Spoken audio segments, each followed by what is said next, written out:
ఈరోజు మీకు నేను బుట్ట మిర్చి ఉల్లికారం ఈ కూర చూపించబోతున్నానండి. ఇవి బుట్టల్లో ఉంటాయి కదండి, క్యాప్సికమ్, చిన్న క్యాప్సికమ్ అంటారు. నేను బుట్ట మిర్చి అంటున్నాను. నేను బుట్ట మిర్చి ఉల్లికారం కూర. ఈ ఉల్లికారం నా బుల్లి రోల్లో చేసుకుంటున్నానండి. చక్కగా ఉల్లికారం దీంట్లో దంచుతాను నేను.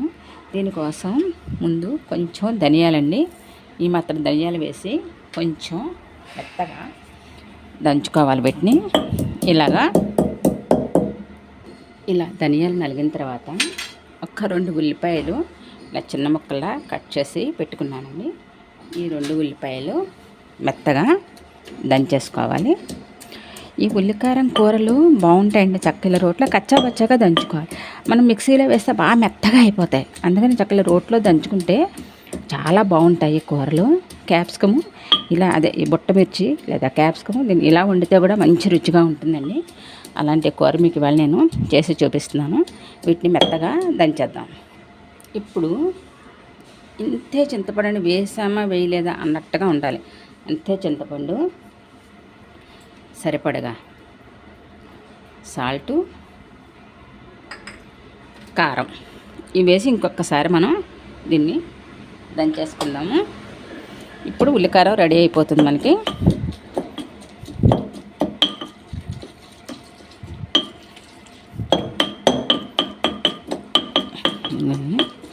ఉల్లికారం రెడీ అయిపోయింది. ఇప్పుడు మనం ఈ క్యాప్సికమ్ని ఇలా మధ్యలోకి ఇలా తీసుకుని గింజలు ఏమన్నా ముదురుగా ఉన్నట్టయితే కనుక తీసేసుకోవాలండి.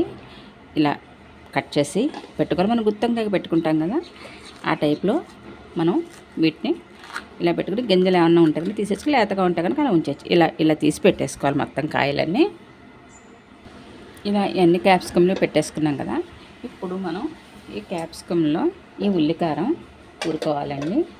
చక్కగా ఇలా ఉంది కదా, ఇలా తీసుకుని దీన్ని ఈ ఉల్లికారం ఈ అన్ని మిర్చిల్లోనూ కూరేసుకుందాం. ఇలా చక్కగా లోపలికంటా వెళ్ళేట్లాగా ఇలా కూరేసుకుని కాయలన్నీ పక్కన పెట్టుకోవాలి.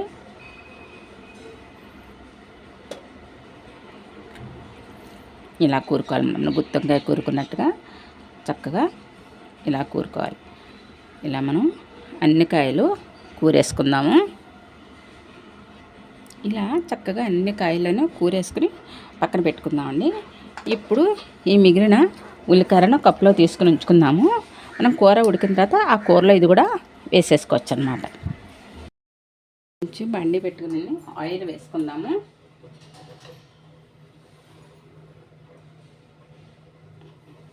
ఆయిల్ వేసుకుని ఆయిల్ హీట్ అయిన తర్వాత ఇప్పుడు మనం ఈ బుట్ట మిర్చి అన్నీ ఒక్కొక్కటే జాగ్రత్తగా దీంట్లో పేర్చుకొని చక్కగా మగ్గనిద్దామండి.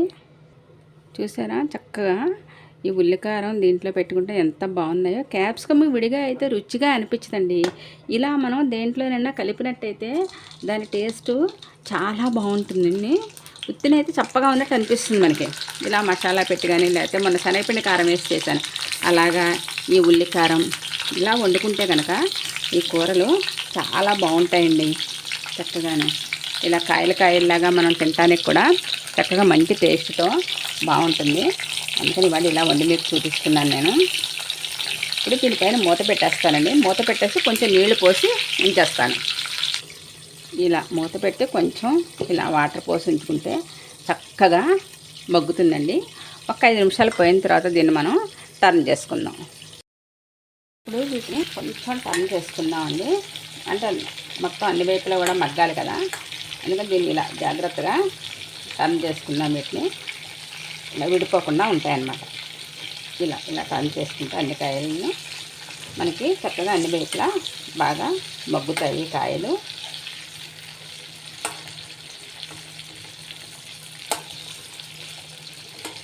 ఇలా జాగ్రత్తగా విడిపోకుండా మనం దీన్ని అంతటిని ఇలా టర్న్ చేసుకున్నాం. ఇప్పుడు ఇంకా మిగిలిపోయిన ఉల్లికారం ఉంది కదండి, అది కూడా దీంట్లో వేసేసుకున్నాం. ఇప్పుడు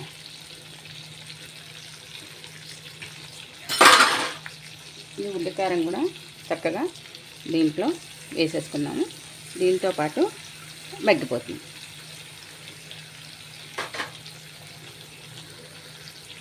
కొంచెం ఈ కారం వీటికి పట్టేట్లాగా కొద్దిగా ఇలా అడుక్కి పైకి కలిపేసుకొని మనం మూత పెట్టేసి హైలో పెడితే మాడిపోతాయండి. సిమ్లోనే పెట్టుకొని చక్కగా కూరలు ఇలాంటివి మగ్గనివ్వాలి. అప్పుడే ఆ కూర టేస్ట్ అనేది మనకి బాగా తెలుస్తుంది. మాడిపోతే రుచి ఉండదు. మగ్గాలి ఇలాంటి కూరలు ఎప్పుడూ కూడా. ఇప్పుడు మూత పెట్టేద్దాం.